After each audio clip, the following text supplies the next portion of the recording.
मूल मुद्दे हैं कानून के, वो हमारे पक्ष में हुए हैं।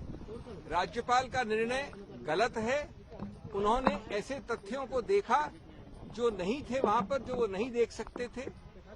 राज्यपाल का निर्णय को गलत करार किया गया।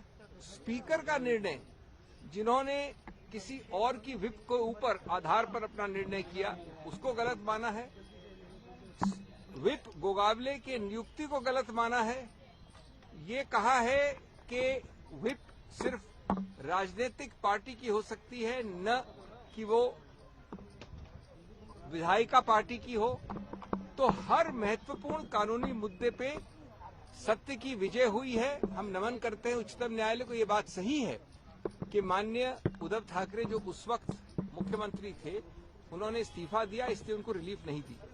लेकिन आज सबसे महत्वपूर्ण निष्कर्ष क्या है कि माननीय स्पीकर को तुरंत निर्णय करना है कम समय में डिस्क्वालिफिकेशन पिटीशन का।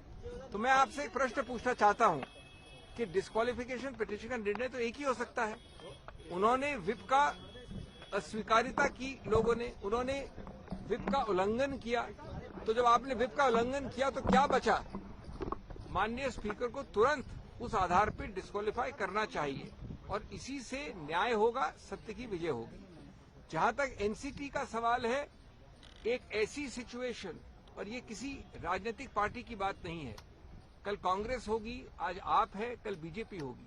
आपने दिल्ली को ये स्वरूप दिया जिससे वहां स्वायत्व हो, यहां पर ऑटोनॉमी हो।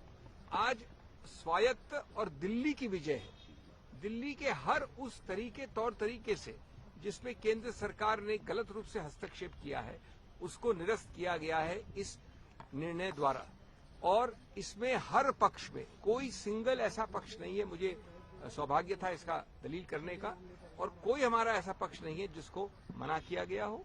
मैं समझता हूं कि जो सर्विसेज हैं, जो यहाँ के काम हैं, अब बिना अवरुद्ध होने के, बिना उल्लंघन के, बिना विलंब के, बिना तू में आरोप प्रत्यारोप के जल्द होंगे, क्योंकि इसका फायदा है नागरिक दिल्ली का। Friends, I'll very briefly tell you in English, this is a historic day. Two major judgments of the Constitutional Bench, very detailed, very organized, indexed with conclusions. As far as Maharashtra is concerned, every major substantive finding has been in favor of the side we were representing. The governor's decision is wrong because it is based on irrelevant considerations. The speaker's recognition is of the wrong whip. The whip has to be by a political party, not a legislature party, etc., etc. Now, it is true that the Honorable CM at that time resigned before the floor test, and therefore he has been denied relief. But the point of the matter is different. The point is there is a specific direction that disqualification petitions pending must be decided expeditiously. I want to ask myself, as a student of law, the Honorable Speaker must necessarily decide this disqualification petitions by holding these persons to be disqualified for the simple reason that they have acted